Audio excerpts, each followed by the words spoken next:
दिखा रहे हैं जहां ये आग का तांडव हुआ है। आग लगने के बाद सिलेंडर में ब्लास्ट भी हुआ, जिसकी वजह से 2 घर पूरी तरह से जलकर राख हो गए हैं। बड़ी खबर बता रहे हैं आपको राजधानी शिमला से, 2 घर बुरी तरह जलकर राख हुए हैं। करोड़ों का नुकसान होना बताया जा रहा है। सेरी गांव सीपीएस मोहनलाल ब्राक्टा भी पहुंचे, उन्होंने आग का जायजा भी लिया है। आग प्रभावितों से भी मुलाकात की है। हालांकि आग बुझाने की कोशिशें लगभग पूरी हो चुकी हैं। शिमला के सेरी गांव में भीषण आग का तांडव देखने को मिला है। आग की चपेट में कई घर आ गए हैं। आग लगने के बाद घर में सिलेंडर ब्लास्ट भी हुआ, जिसकी वजह से 2 घर तो पूरी तरह से जलकर तहस नहस हो गए हैं। सीपीएस मोहनलाल ब्राक्टा ने आग प्रभावितों से वहां पहुंचकर मुलाकात भी की है।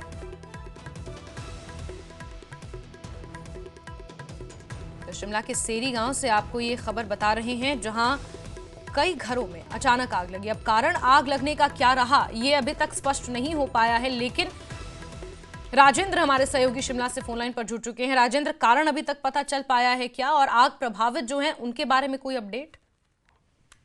जैस्मिन, बिल्कुल प्रशासन मौके पर पहुंच गया है। एसडीएम सहित तमाम अधिकारी मौके पर हैं, सीपीएस मौके पर हैं। दरअसल शिमला के रोडू के समीप समरकोट है। समरकोट के साथ ये गांव लगता है सेरी। यहाँ पर सुबह करीब 4 साढ़े 4 बजे के आसपास जब गांव में शोर मचा तो आसपास के घरों में पता लगा कि गांव में आग लग गई है। लेकिन काफी देरी से ग्रामीणों को पता लगा। सुबह जब उठे तो 2 घर लगभग पूरी तरह से आग की चपेट में आ गए थे और 2 अन्य घर थे, उनके ऊपर आग फैल रही थी।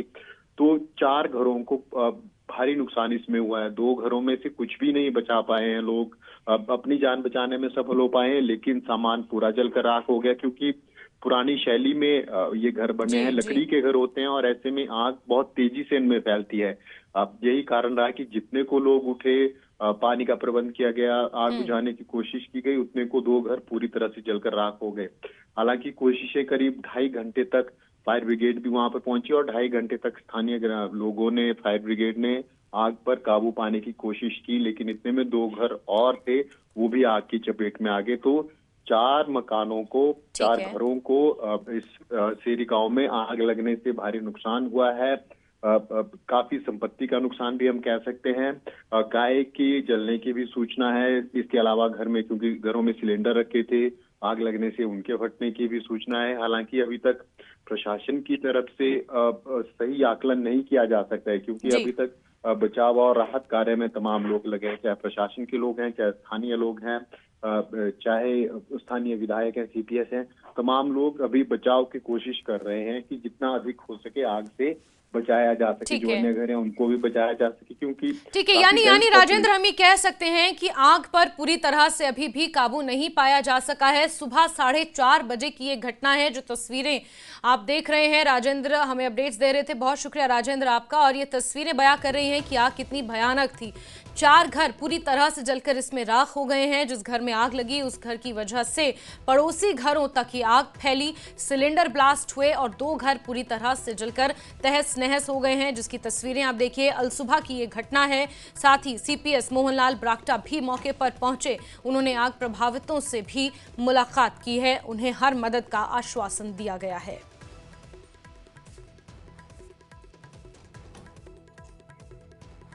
तो 2 तस्वीरें आप देखिए। एक तस्वीर सुबह 4:30 बजे की है और एक तस्वीर आपको दिखा रहे हैं जो सुबह होते होते सामने आई है।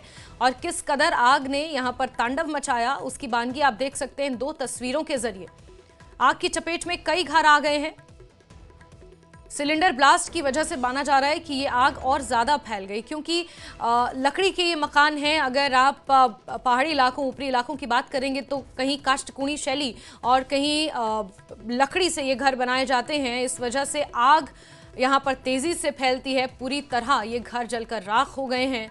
हालांकि प्रशासनिक अधिकारी मौके पर मौजूद हैं और नुकसान का आकलन भी यहाँ पर किया जा रहा है। जो आग प्रभावित हैं उनसे भी मुलाकात की जा रही है।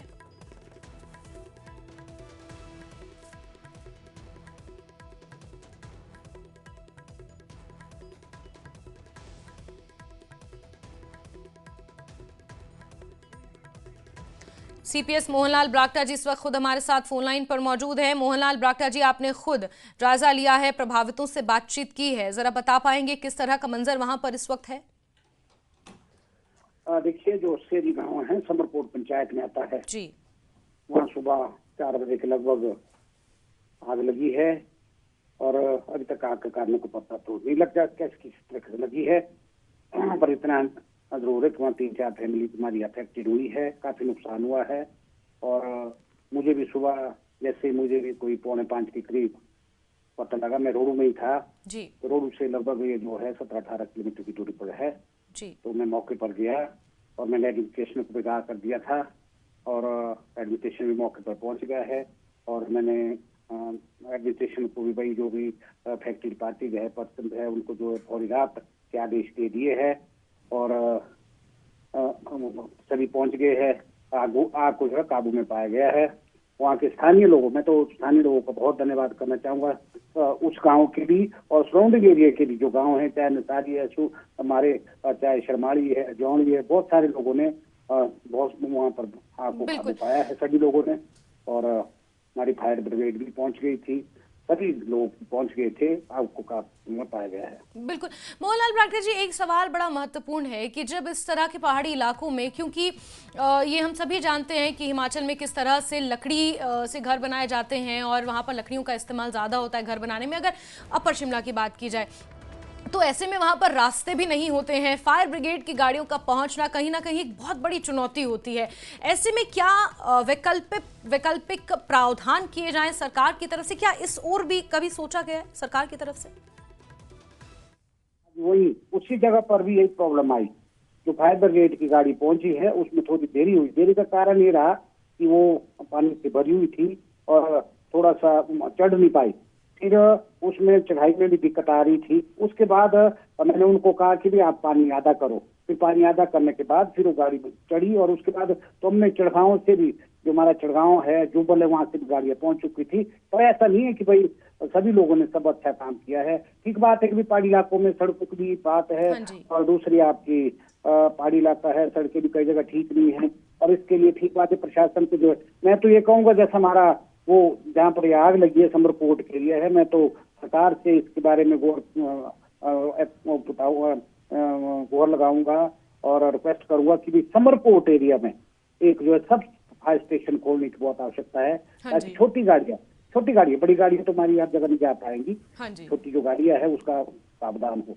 ठीक है, ठीक है। मोहनलाल जी, हम तस्वीरों में देख पा रहे हैं जब आप मुलाकात करने पहुंचे प्रभावितों से, बेहद हताश वो नजर आए, भावुक भी नजर आए, और क्योंकि जाहिर सी बात है पूरा घर तहस नहस हो जाना, एक झटके में आप अपनी पूरी गृहस्थी को इस तरह जलते हुए देखें तो क्या उनके ऊपर बीती होगी इसका अंदाजा लगाया जा सकता है। सरकार की तरफ से किस तरह की फौरी राहत और क्या उनके लिए किया जाएगा? सर देखिए, तो बात ठीक है कि लोग भावुक थे और गुस्सा भी था, जायज है, सब बातें जायज है।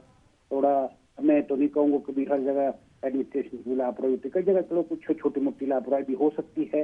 और जैसे आपने पहले कहा कि भाई पहाड़ी इलाका सड़क है, वहाँ वही समस्या थी और मैंने जो मॉनिटरी है फाइनेंशियल की बात हो, चाहे दूसरी राशन पानी जो भी बर्तन बंदे बर्तन जो भी, चाहे तरपाल वगैरह, सब मैंने एडमिनिस्ट्रेशन को आदेश दे दिए कि इनके सब रहने सहने का सब इंतजाम किया जाएगा। ठीक है, ठीक है। मोहनलाल ब्राक्टा जी, बहुत बहुत शुक्रिया न्यूज़ 18 के साथ बातचीत करने के लिए, अपना समय हमें देने के लिए। तो आप CPS मोहनलाल ब्राक्टा को सुन रहे थे फोन लाइन पर। उनका ये कहना है कि 4:30 बजे की घटना है, 4:45 बजे के आसपास उन्हें जानकारी मिली, सरकार से फौरी राहत देने की अपील वो करेंगे और अब ढांढस उन्होंने वहां जाकर प्रभावितों को बंधाया है कि जो कुछ भी बन पाएगा उनकी तरफ से वो किया जाएगा। बहरहाल आग पर काबू